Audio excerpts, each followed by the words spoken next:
Babalik ako. Ay, Diyos ko. Ang tagal kong hindi naka-update sa inyo. Grabe.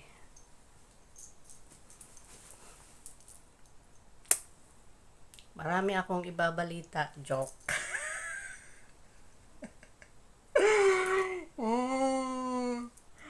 Pasensya na kayo ha. Ngayon lang ako ulit naka-update. Kasi maraming ganap sa buhay. Char. Hindi after nung Chinese New Year talaga, bumawi ako sa pagod. Tapos, nagbibilang ng natanggap na hongpaw. Oh, Diyos ko Lord. Bitaw, update ko lang kayo sa aking I-140 ah. Kasi matagal nang na-approve yung aking I-140. Noon pang March 27. Kasi nung after Chinese New Year, lagi na akong naglalag-in sa USCIS araw-araw. Tinitingnan ko yung aking case update hanggang nung March 27, pagka umaga in-update ko, ayun, na-approve na siya nung hindi, nag-login ako ng March 28 ng umaga, tapos nakita ako case was approved noong 27. So ibig sabihin siguro mga 27 ng hapon or gabi, nung hindi na ako nag-update, nag-login sa USCIS, kinabukasan ko na nakita na case approved na yung aking I-140. So, ang ginawa ko, nag-waiting ako sa update ng Mercan kasi medyo matagal naman yan sila mag-update sa'yo, mag-email. So, hinintay ko lang. Tapos, after a week, yun, nag-email na sa akin ang Mercan kasi nga need na ng ng ng NBCP bill, kailangan ng bayaran, tapos yung lahat-lahat na mga payments ipopolipid na pag nag I-140 approve na yung case mo. So yun, March 27 na approve, tapos kinonfirm ako ng Mercan 1 week after. Tapos yun na, in-email, kasama na yung email na galing sa USCIS in BC na yung case ko transfer after 2 days ata 3 days, transfer na ng USCIS yung case ko doon sa NBC. Kaya ayun, salamat sa Lord at na-approve na rin. Kasi nakapag-file yung lawyer ko ng I-140 ko is August last year. Tapos, August 14 ata iyon na-receive ng USIS. Tapos, August, September, October, November, December, January, February, March. 7 months. 7 months siya na-approve yung aking I-140. Uy, ang ganda ko pala pag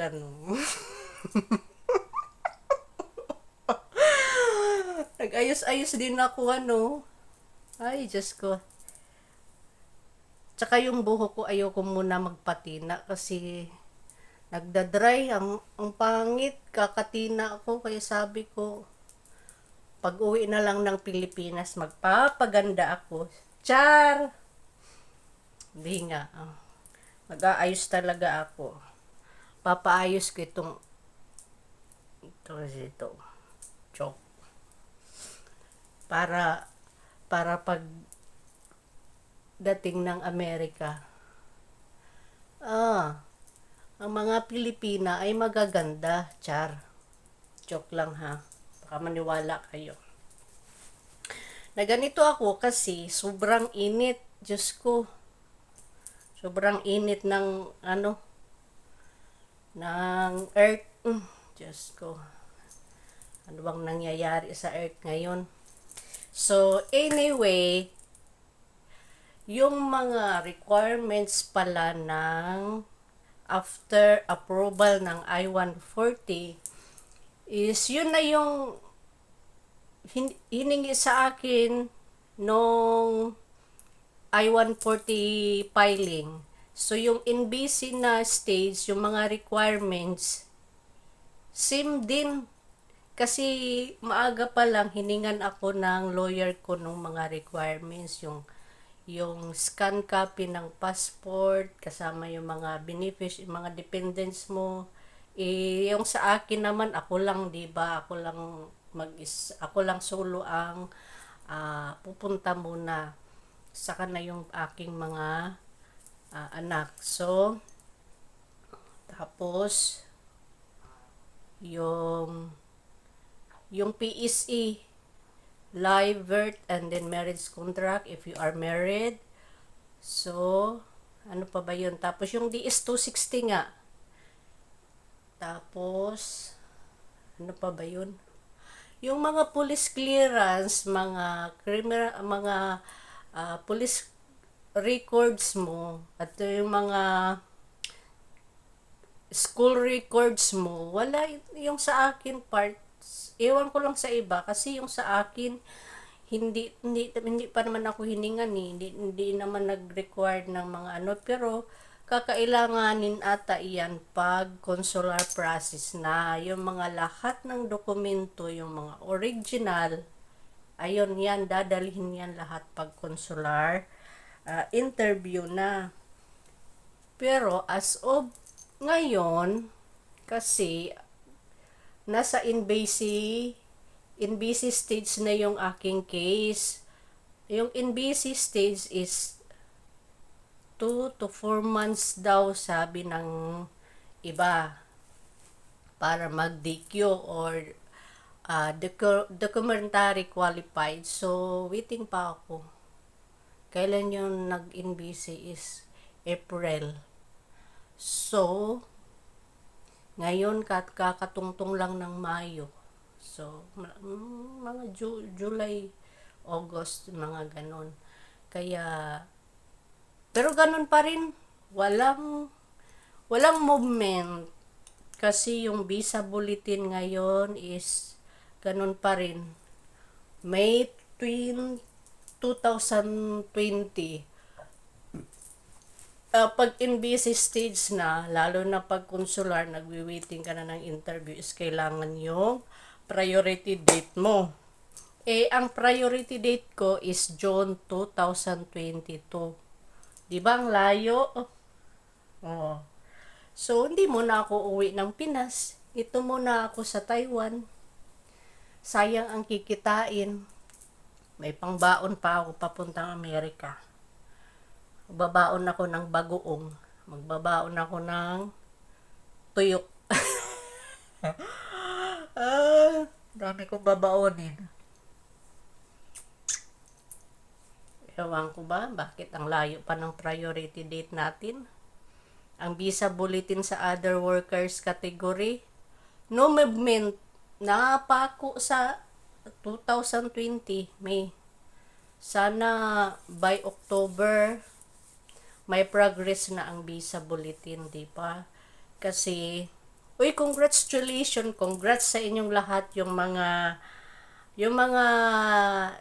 na-approve yung mga firm labor certification ninyo.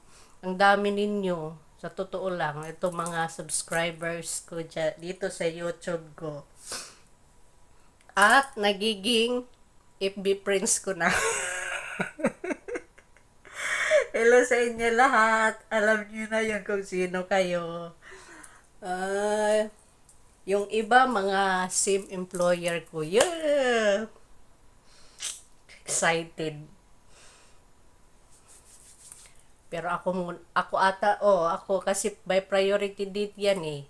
So ako ang nauuna, so mauuna ako sa inyo doon, hintayin ko kayo. Mm. Lulutuan ko kayo ng ng Filipino food. Ay, huwag kasi kararating nyo lang eh. Ay, Diyos ko. Oo nga tagal pa ng aking priority date. So, hintay-hintay lang tayo kailan gagalaw yung ating visa bulletin. Ako naman kasi hindi ako nagmamadali kasi andito pa yung trabaho ko. Nakakalungkot naman yung employer ko nga talagang sabi niya huwag ka munang alis. Sabi ko depende kung hindi pa ako magkaroon ng schedule for consular interview. Pero pag need na talaga akong mag-exit na ako. Sabi niya, ipaprocess na kita ng unlimited permit or intermediate na dito sa Taiwan. Sabi ko, wag kasi gagasto ka ng malaki. Ako, alam nyo naman yung record ko kasi tinutulungan nga nila ako magpa-print ng yung mga aking mga documents na kailangan i-print. So, alam nila, nababasa naman nila. So, thankful ako kasi mababait mga employer ko. Kahit na ang hirap ng trabaho ko dito kay Lola kasi si Lola aggressive dementia, talagang nananakit yung alaga ko. Tapos yung trabaho ko sensitive kasi si Lola nakatrangki, yung may butas sa liig. Sinasanction ko, naka-oxygen, naka-nebulizer, tapos syempre yung medication, nakasalalay sa akin yung medication niya. Lalo na sa nebulizer, yung mga measurement ng kanyang liquid medicine. So, tapos kami lang dalawa dito sa bahay. Tapos malayo pa, 1 oras ang biyahe mula dito hanggang doon sa city. Kasi nasa na kami, nasa bundok. Itong bundok, taga-bundok ako dito sa Taiwan, 'di ba? Ang mga nakakakita lang sa akin dito yung yung mga alimatok. Ano ba 'yun? Bisaya 'yan, alimatok. Yung mga monkey, mga squirrel, yung mga nakatira sa bundok, yun lang nakakakita sa beauty ko. Pero ang tagal ko rin lahat, ngayon lang ako, first time ko lang napunta dito sa bundok area. Ako nagsawa, simulat sa pool na nag-Taiwan ako, 14 years, totoo lang, 14 years na ako dito this year. May yung aking permit hanggang December na lang. Pero habang andito pa daw si Lola, i-special renew nila ako ng residence permit. Kasi yung residence permit ko is hanggang December na lang. So, need ko na mag-exit. Nasa sa akin na yan kung talaga. Pero sabi ko talaga, gusto ko magpahinga muna habang naghihintay ng aking priority date, ng aking consular interview. Kasi, syempre, trabaho din yun ang pupuntahan natin doon. Sasabak din tayo sa trabaho. Dito sa Taiwan, 6 years na akong hindi umuwi ng Pinas. Puro trabaho. Nakakapagod rin. Tapos, ano pa? Siyempre, gusto ko i-relax yung katawan ko. Dapat, pagpunta natin ng Amerika, blooming tayo. Char! Hindi, na busy na rin ako ngayon kasi nagano na ako. nagbabalik na ako ng workouts. Yung workouts ko medyo heavy kasi yun na yung nasanayan ko simula 7 years ago, 6 years ago. So, kahit pagod sa trabaho, araw-araw pa rin akong workouts. Maagang gumising ha. Tapos minsan pag hindi ako makatulog, yung nag-yoga ako, yoga meditation. Kaya ngayon, ang tagal kong hindi naka-update talaga. Ang dami nang nag-reach out sa akin, bakit wala pa akong update. Sabi ko, sige, hayaan nyo, mag-a-update din ako.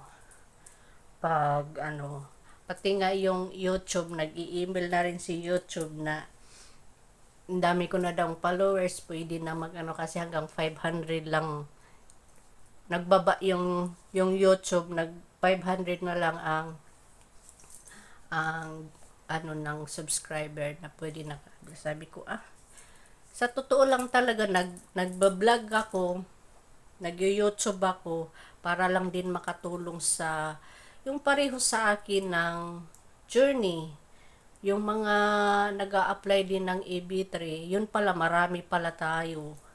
Siguro nauna lang ako, hindi kami masyadong marami nung time namin, batch namin, year namin na nag-apply. Yung dumami na talaga, yung year 2022, 23, yung dami ng mga aplikante ng EB3. Kaya, karamihan ng aking mga subscriber, maraming salamat sa inyo kasi mga katulad ko rin na nag-a-apply ng EB3 unskilled worker, other workers category. So yun lang, talagang nung March 27 pa yung na-approve yung aking I-140, and then anong sunod nun? Yun na yun, NBC. Nasa NBC na yung after. Madali lang ang pagka-approve na nun. Pino-forward ka agad yan ng USCIS doon sa NBC para sa visa availability. Sa ngayon kasi, wala talagang movement yung ating visa bulletin sa Philippines other workers category. Ay, naninibago ako sa buhok ko. Ano ba yan? Pero okay lang.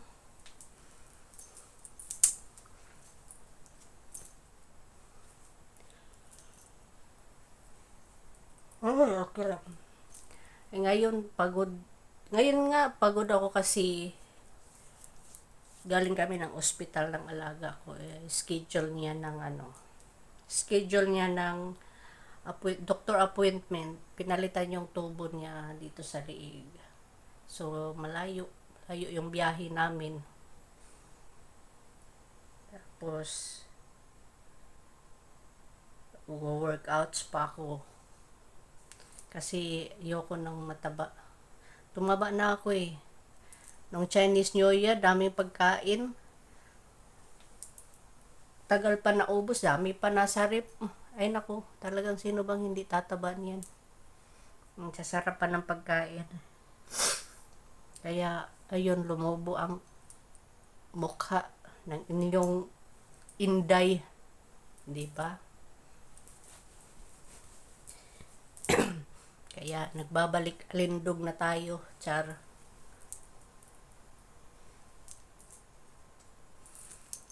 Ayun lang din ang i-update ko sa inyo. Yung aking I-140 is na-approve na. Din nasa NBC na, waiting for DQ. And then, once na-approve na yung I-140 ninyo, talagang ipopulipid na yung mga balance na payment for processing fee, and then lahat ng mga government fees nandoon na.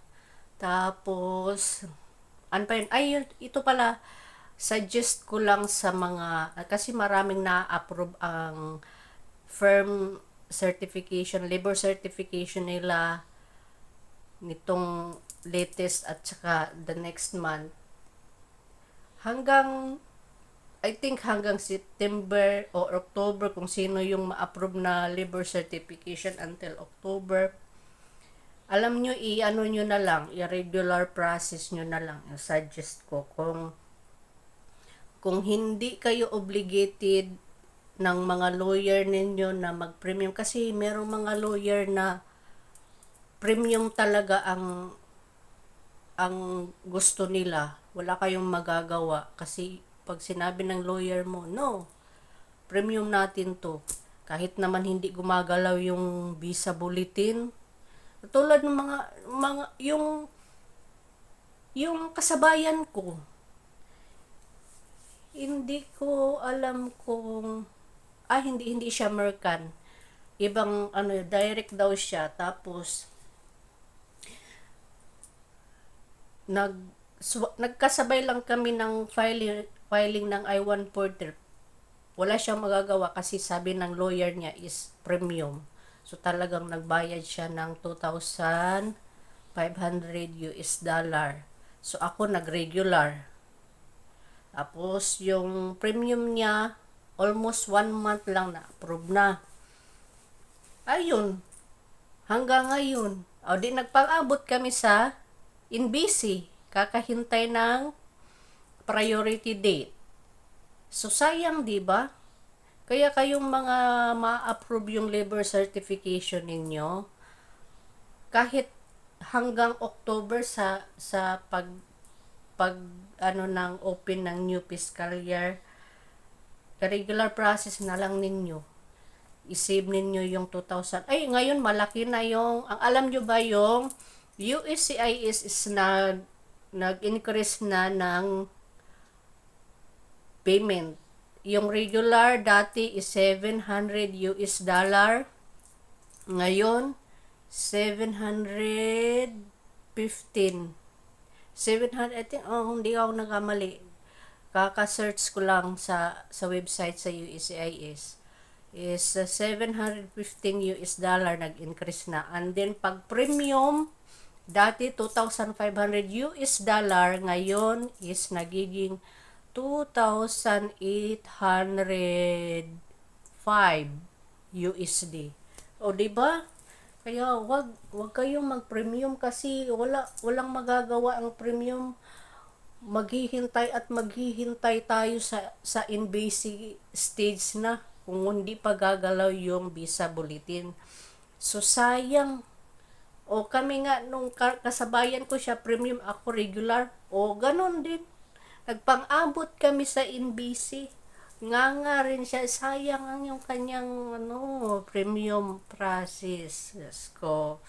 Kaya kung ako sa inyo, malaking tulong na yung 2,500 USD pangdagdag ng inyong pangbayad sa processing fee, di ba? O di kaya pangbaon ninyo, pang pocket money ninyo doon sa US of A.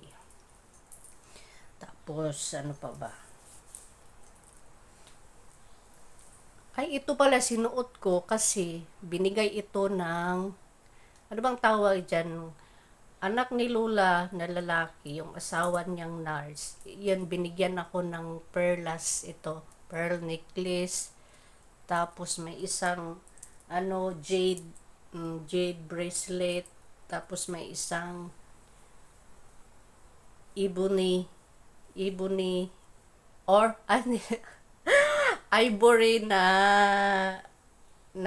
angel na pin dito. Ang daming binigay sa akin pamilya ni Lola. Babait nila. Tapos binigyan ako ng lipstick, mga pampaganda. Isa totoo lang, hindi talaga ako mahilig mag-makeup, mag-lipstick. Ganyan tingnan mo, wala nga akong lipstick. Kasi pag naglalagay ako ng mga colorated, nagkaka-allergy. Hindi iyang sa akin. Kaya tama na itong exotic na pagmumukha. Okay na to. Wala namang lilingon sa atin. kundi monkey lang dito sa palibot. O siya, sige na. At na-update ko na kayo. Maraming salamat sa inyong paghahanap sa akin kung nasa na ako. Ay, siyempre, dito lang ako sa Taiwan. Kumakayod pa rin. Oo, makayod. Dahil nabutas ang ating bulsa. Nabutas ang aking bulsa. Pero at least nakapulipid na ako. Tama na yun. Ang laki pa naman ng palitan ngayon ng dollar, 56. Ay, nako, Diyos ko po. Ang ginawa ko, remittance from Taiwan dollar to piso. And then, piso, kailangan naka-equivalent yan sa palitan ng Bangko Sentral ng Pilipinas kung magkano ang palitan to USD. So, kwintahin mo yun. Ay, naku, ang laki talaga. Laking butas ng wala. Wasak yung aking bulsa. Kaya, kailangan ko munang mag-stay dito sa Taiwan para maka-saving sa pag-uwi ng Pilipinas.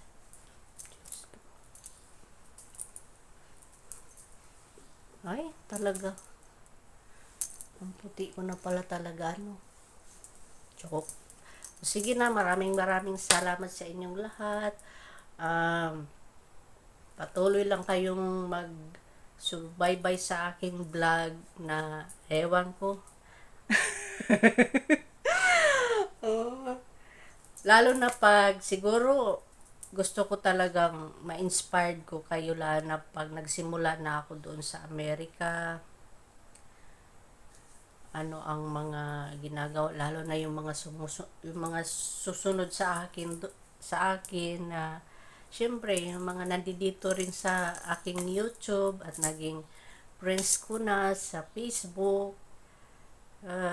Sa totoo lang talaga yung Facebook ko, wala akong share na aking YouTube video. Kasi ayokong malaman ng Facebook friends ko na may YouTube channel ako.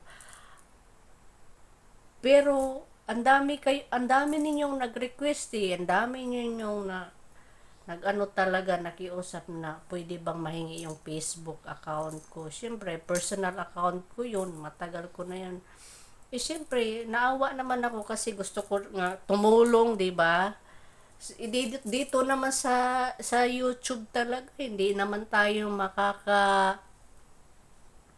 makakaboylo ng communication kasi naka-public, lahat makikita, lahat makakabasa. So sabi ko, sige na nga. Bigay ko na nga yung aking personal Facebook account. So yun na. Kaya maraming salamat sa inyong lahat. God bless sa ating lahat. Sana yung mga nagpa-process na ngayon, tuloy-tuloy na yan. Walang problema. Basta maghintay lang tayo. Mag-pray lang na hindi madidinay. At saka, almost naman ata talaga na-approve. Basta okay lang yung bigay ng mga tamang information sa iyo at sa employer mo. Magka-match naman kayo. Okay naman yun. Sa akin nga, from labor certification, almost 11 months. And then, itong I-140 ko is 7 months. So, nakaraos din. Trust the process lang and then pray lang. Tsaka, kung OFW kayo outside of the Philippines na nagtatrabaho at sa nasa Pilipinas kayo, magtatrabaho at magsisave ng pera para anytime na nandyan na yung result, pinapabayad na kayo, at least may payment kaagad kayo. Okay? Thank you and love you all.